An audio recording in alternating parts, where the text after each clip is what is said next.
আমরা এখানে আসতে অনুরোধ করেছি সেটা আমরা বলবো। এবং আমার সঙ্গে ডক্টর শান্তনু সেন আছেন, তিনিও বলবেন। 175 ঘন্টা কেটে গেছে। আমাদের মাননীয় সাংসদ এবং সর্বভারতীয় তৃণমূল কংগ্রেসের সাধারণ সম্পাদক তিনি একটা চ্যালেঞ্জ ছুড়েছেন। 175 ঘন্টা কেটে গেল, তার উত্তর এলো না। আর তাছাড়া আর একটা বিষয়েও আমরা একদম বিস্মিত হয়েছি। বিষয়টি হলো এখনো পর্যন্ত সমস্ত প্রার্থীদের নাম প্রকাশ করতে পারল না। শুধু বাংলার ক্ষেত্রেই 20 জন -1 আর বাকি 22 জন হয়ইনি এখনো। কি কারণে আমরা বলতে পারবো না, জানি না, বোঝাই যাচ্ছে অবস্থাটা কি। এবার যেটা বলতে চাই যে গতকাল থেকে আমরা একটা সিরিজ শুরু করেছি, মোদির জিরো গ্যারেন্টি সিরিজ। এর আগেও আমরা বলেছি, কিন্তু সিরিজটা শুরু হয়েছে গতকাল থেকে। গতকাল 5টি বিষয় সম্পর্কে মোদিজির গ্যারেন্টির কথা বলা হয়েছে, আর কেন সেটা জিরো গ্যারেন্টি সেটাও আমরা বলেছি। আজকে আবার আমরা 5টির কথা বলবো, এবং বাকি যা যা আছে সেগুলো তো আছেই, আপনারা জানেন। আমরা প্রথমেই বলছি যে শূন্য গ্যারেন্টি, এই সিরিজটা তো শুরু হয়েছে। মোদি গ্যারেন্টি মানে শূন্য গ্যারেন্টি। কৃষকের আয় দ্বিগুণ হবে, 2022 সালের মধ্যে দ্বিগুণ হবে। তো যদি দ্বিগুণ করতে হয় তাহলে 2015 থেকে বছরে 10% বৃদ্ধির প্রয়োজন। বাস্তবে কি হয়েছে? বাস্তবে বৃদ্ধির হার মাত্র 3.5%, মাত্র 3.5%। স্বচ্ছ ভারত মিশন হবে, অর্থাৎ ভারত স্বচ্ছ হবে, পরিষ্কার পরিচ্ছন্ন। কি হলো? গত 5 বছরে বিপজ্জনক নর্দমা এবং সেপটিক ট্যাঙ্কগুলি পরিষ্কার করার সময় 308 জন প্রাণ দিয়েছেন। স্বচ্ছতা কোথায় এলো? প্রাণ যে গেল। তারপর ভারতমালা, আপনারা সবাই জানেন ভারতমালা একটি স্কিম, প্রজেক্ট 2015 সালে শুরু হয়েছিল, যে এগুলো জেলার যেগুলো সদর দপ্তর সেগুলোকে একসাথে সংযুক্ত করার জন্য। যখন শুরু হয়েছিল 550টা জেলা ছিল, আজকে দাঁড়িয়ে 806টা জেলা। কি হলো তাতে? তাতে কতটা টাকা খরচ হলো? লক্ষ্যমাত্রার মাত্র 39% সম্পন্ন হয়েছে। আর প্রকল্পের জন্য অনুমোদিত অর্থের পরিমাণ আনুমানিক ব্যয়ের চেয়ে 58% বেশি। এরপর আয়ুষ্মান ভারত 4 নম্বর। আমরা বলছি না, সিএজি বলছে। সিএজি বলছে 7.5 লক্ষ উপভোক্তাকে ভুয়ো বলে চিহ্নিত করেছে। মধ্যপ্রদেশে ডাটাবেসে মৃত ঘোষণা করা 400 জন রোগীকে 1 কোটিরও বেশি অর্থ প্রদান করা হয়েছিল। এটা কি জিজ্ঞাসা করছি আমরা? মোদিজির গ্যারেন্টি। 5 নম্বর হলো উজ্জ্বলা। নারী শক্তির জন্য কি ভীষণ চিন্তা আমাদের মাননীয় প্রধানমন্ত্রীর। উজ্জ্বলার ভর্তুকি সত্ত্বেও 1.2 কোটিরও বেশি পরিবার 2022-23 সালে কোনো রিফিল সিলিন্ডার কেনেননি। আর আরো 1.5 কোটি সুবিধাভোগী শুধুমাত্র একটি রিফিল কিনেছেন। আমরা তো এর আগেও বলেছি যে এই উজ্জ্বলা, চোখে জল টল কি সব যেন মেয়েদের থাকবে না, কিন্তু আসলে এটা জিরো গ্যারেন্টি। আর যদি দেখি যে সমতা কোথায়, সাম্যের গান গাইছে কিনা, তাহলে তো দেখাই যাবে যে ব্রিটিশ পিরিয়ডের চেয়েও অনেক অনেক অনেক খারাপ অবস্থা। ব্রিটিশ পিরিয়ডকে হার মানিয়ে দিয়েছে। বড় লোকেরা বড়লোক হয়েছে, গরিব আরো গরিব হয়ে গেছে। সাম্যবাদের কোনো বিষয়ই আমরা লক্ষ্য করিনি। Zero guarantee. Jai. এবার ডক্টর শান্তনু সেন বলুন। Good afternoon. Before I start, once again I want to raise the question before the Bharatiya Jumla Party, rather Bharatiya Janata Party. There is almost 175 hours since our National General Secretary and our Member of Parliament, Abhishek Banerjee, he has given an open challenge to Bharatiya Janata Party because our learned Prime Minister claimed that they have sanctioned in some of amount for our state of West Bengal. But unfortunately, BJP hasn't got the guts to come up with the white paper, and they failed to face the challenge given by our National General Secretary. And most unfortunately, the largest political party of the world, as they claim, Bharatiya Janata Party, forget about India. In our state of West Bengal, they are yet to declare the name of 23 candidates. The first phase nomination has already started. Yesterday, we started the series of Publicity Master Prime Minister's Modi Zero Guarantee. Yesterday, we spoke about 5 issues, and today, we are going to speak about another 5 issues. First of all, doubling farmers' income. Mr. Prime Minister claimed that the farmers' income will be doubled by 2022. Unfortunately, the incomes needed to grow by 10% year on year from 2015 to 2022. But unfortunately, in reality, the growth has been only 3.5%. And I would like to remind you all that it's not double. The income of the farmers in our state of West Bengal under the leadership of Madam Mamta Banerjee has become tripled. Number two, they are talking about Swachh Bharat Mission. You know that Supreme Court has given a verdict long back that manual cleaning of sewerage system is banned everywhere. But unfortunately, even then, 308 persons they have died while undertaking hazardous cleaning of sewers and septic tanks in last 5 years. That is the biggest example of their Swachh Bharat.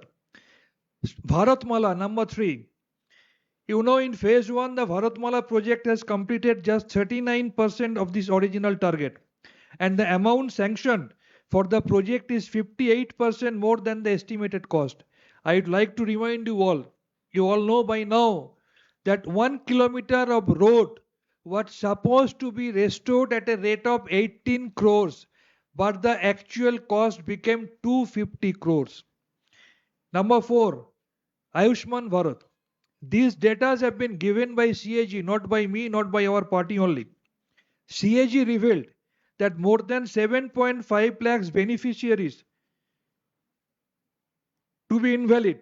In Madhya Pradesh, over 1 crore of rupees was paid to 400 patients who were already in the death list, who were already died long back. Number 5, Ujjwala. Despite subsidy, over 1.2 crore households bought no refill cylinders at all in 22-23, and another 1.5 crores beneficiaries they bought only one refill. And so far the distribution of wealth is concerned, you must be knowing by now, it has come in the leading newspapers today morning also, that so far the distribution of wealth is concerned, so far the inequality is concerned, the present situation is even worse than the British regime. Nothing can be more unfortunate than this. The poor has become poorer and the rich, they have become richer. So it's absolutely the Jumla, and it proves once again that the publicity master prime minister's guarantee is zero guarantee and no warranty. এবার আপনারা প্রশ্ন করতে পারেন, কিন্তু সংখ্যায় কম করবেন। দিদি আমরা যারা করবেন তাদের কাছে মাইক চলে যাবে। আপনি কোন হাউস থেকে করছেন, কে করছেন, একটু দয়া করে বলবেন আমাকে। দিদি জি24 ঘন্টা থেকে শ্রেয়সী, সেটা হচ্ছে যে আজকে সকালে ইলেকশন কমিশনের একটা অর্ডার বেরিয়েছে যেখানে দেখা যাচ্ছে যে 4 ডিএম এর বদলি করা হয়েছে এবং সেখানে বলা হচ্ছে যারা যেহেতু নন ক্যাডার সেই হিসেবেই তাদেরকে বদলি করা হচ্ছে সেন্ট্রাল।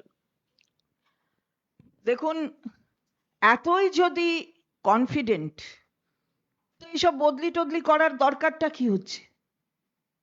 বারে বারে বদলি যাই করুক না কেন তাতে কিছু যায় আসবে না, কিন্তু এইসব কাজগুলোই বুঝিয়ে দেয় যে আসলে বেঙ্গল হচ্ছে একটা টার্গেট, এখান থেকে সরিয়ে দাও, অফিসার সরিয়ে দাও। তো আমরা বলতে চাই যে ইলেকশন কমিশন নিশ্চয়ই ভেবে দেখবেন, টার্গেট করে কোনো কিছু করা যাবে না বাংলায়। Chondrimadi, this is Kamalika from CNN News 18. The Prime Minister has said that the ED and CBI, they are working, and that's why they are reaching the high up people, and that's why money is coming out of influential TMC leaders, aged residents. He might say many things, but what is the truth? Truth lies in the fact that there are fourfold increase in ED cases since 2014. 95% of those cases are against opposition leaders. Therefore, opposition is being targeted, and of 6,000 cases, they have disposed of only 25 cases, which is in percentage, if we find, it's only 0.42%. So, does it lie in the mouth of the Honorable Prime Minister to say so? What is he saying? What has the ED done? What is the ultimate result? चुनरीवादी Shreya- Pooja from Times Now नो भारत। चुनाव आयोग ने immediately orders दिए हैं WhatsApp और telecom services को। प्रधानमंत्री के विकसित भारत के मैसेजेस जा रहे थे लोगों को मॉडल कोड ऑफ कंडक्ट जारी होने के बाद भी, तो इमीडिएटली ये मैसेज ना जाए, चुनाव आयोग ने ये आदेश दिया है। না, এটা ঠিক আছে, আমি বাংলায় বলে দিচ্ছি। বাংলায় বাংলায় বলছি যে ইলেকশন কমিশন দিয়েছে, দেখেছেন, দিয়েছেন। মডেল কোড অফ কন্ডাক্ট যে লাগু হয়ে গেছে যেদিনকে ইলেকশন ডিক্লেয়ার হয়েছে সেই সময় থেকে, সেটা কি মোদী সরকার জানতো না? তারপরেও বিকশিত ভারত এটা চলছে, তাহলে বোঝা যায় যে ওদের কোথায় কমপ্লাসেন্সিতে ওরা ভুগছে, কোথায় কমপ্লাসেন্সি বলছে অথচ কমপ্লাসেন্ট হওয়ার মতো কিছু হয়নি। অর্থাৎ মানুষকে এখনো বুঝিয়ে দিতে হচ্ছে যে ভারত বিকশিত কিভাবে ইলেকশন ডিক্লেয়ার হওয়ার পরে। সুতরাং ইলেকশন কমিশন নিশ্চয়ই সেই বিষয়টি দেখবে। और आपको मैं बोल रही हूँ कि हाँ, ये जो इलेक्शन कमीशन इसको बंद किया है तो ठीक ही किया है। मॉडल कोड ऑफ कंडक्ट तो जिस दिन इलेक्शन डिक्लेयर्ड हुआ है उस दिन ही चलता है, तो हमारा वो मोदी जी के गवर्नमेंट को क्या पता नहीं था? असल में ये है कि कुछ विकसित नहीं हुआ है, इसलिए अभी तक भी लोगों को विकसित करना है, और वो भी गाइडलाइंस को एकदम थंब दिखा के। Ma'am, Shreya here from Times Now. Mic जाबे, माइक जाबे। Ma'am, Shreya here from Times Now. Congress calls pressure about accounts blocked by IT. Rahul Gandhi tweet says the hate-filled Ashura Sakti has frozen our bank account to murder Indian democracy. This is না, Bengali also বলে তোমায় বলতে হবে কোন house থেকে কি না সেটা বলবে। যেটা বলতে চাই যে যেটা করেছে সেটা সবাই দেখেছে, যে কংগ্রেসের অ্যাকাউন্ট ফ্রিজ করা হয়েছে। কংগ্রেসের অ্যাকাউন্ট ফ্রিজ করা হয়েছে সেটা আমরা জানতে পারলাম যে ইলেকশন কমিশন এটা ফ্রিজ করেছে। তো এখানে তো মোটামুটি মনে হচ্ছে যে রাষ্ট্রপতি শাসন চালু করার মতন একটা পর্যায়ে চলে এসেছে। তো এইটা করার কোনো যৌক্তিকতা আছে কি? যারা এত নিজেদের সম্পর্কে একেবারে এত দৃঢ় বিশ্বাসী, সেখানে গিয়ে এই অ্যাকাউন্টগুলো ফ্রিজ করার জায়গা আসছে কোথায়? এনআইএ এর অ্যাকাউন্টটা তো ফ্রিজ হয়নি। We would like to point out why the opposition, the accounts held by the opposition parties are being freezed. So this is clear enough to suggest that a situation is being tried to create of president's rule. This is like president's rule. It's not an election which is going on. It's a president rule situation. So we would be asking them, why not you freeze the account of NIA? Why do you not do so? Ashabul ABP Ananda থেকে বলছি। আপনারা একটা নির্বাচন কমিশনে অভিযোগ দায়ের করেছেন প্রধানমন্ত্রীর বিরুদ্ধে যে তিনি নির্বাচনী কোড অফ কন্ডাক্ট ভঙ্গ করেছেন তামিলনাড়ুতে 20 তারিখে যখন প্রচার চালাচ্ছিলেন, এবং তিনি ধর্মকে হাতিয়ার করে তিনি ভোট চাইছেন, এই গোটা বিষয়টা যদি একটু বলেন। না, এটা তো ইতিমধ্যেই আমাদের একজন আমাদের দলের নেতা, তিনি ইতিমধ্যেই ইলেকশন কমিশনের কাছে এ বিষয়ে বলেছেন, এবং ইলেকশন কমিশন, আমাদের দৃঢ় বিশ্বাস, এটাকে নিয়ে ডিল করবেন। দেখা গেছে যে ইলেকশন রুলসগুলোকে ভায়োলেট করে মাননীয় প্রধানমন্ত্রী তিনি নিজের ইচ্ছে মতন গেছেন। তিনি অনেক সময় মাটির নিচে যান, জলের তলায় যান, অনেক কিছু করেন, কিন্তু এখন তো ইলেকশনের তো একটা নিয়ম কানুন আছে, সেগুলো ভেঙে গেছেন, সেটা পরিষ্কার করে আমাদের যিনি বলেছেন তিনি বলে দিয়েছেন। সুতরাং সেটা আমাদের নিশ্চয়ই বিশ্বাস যে ইলেকশন কমিশন দেখবে, সেখানে কোনো রাজনীতিকরণ হবে না। দিদি, রণজয় বলছিলাম এনকেটিভি বাংলা থেকে। গতকাল রাহুল সিনহা এবং তার নিরাপত্তা রক্ষীরা যারা অবস্থান করছিলেন শিখ সম্প্রদায়ের প্রতিনিধিরা, তাদের উপর হামলা চালিয়েছে এবং তারা এফআইআর করেছে আজকে জোড়াসাঁকো থানায়। কি বলবেন? এটা তো করেই চলে, এটা বারবার হয়েছে। যারা শিখদের খালিস্তানি বলতে পারে, তারা যে তাদের ওপর এই ধরনের কাজও করতে পারে, এটা কিন্তু সবাই জানে। সুতরাং সেটাই আবার প্রকাশ করেছে। আমরা কিন্তু 7-8টা প্রশ্নের উত্তর দিয়ে দিয়েছি আজকের মতো হয়ে গেছে। আবার পরের উত্তর, কোনো উত্তর বাদ যাবে না। কালকে আবার যখন জিজ্ঞাসা করবেন, কালকে আবার উত্তর হবে।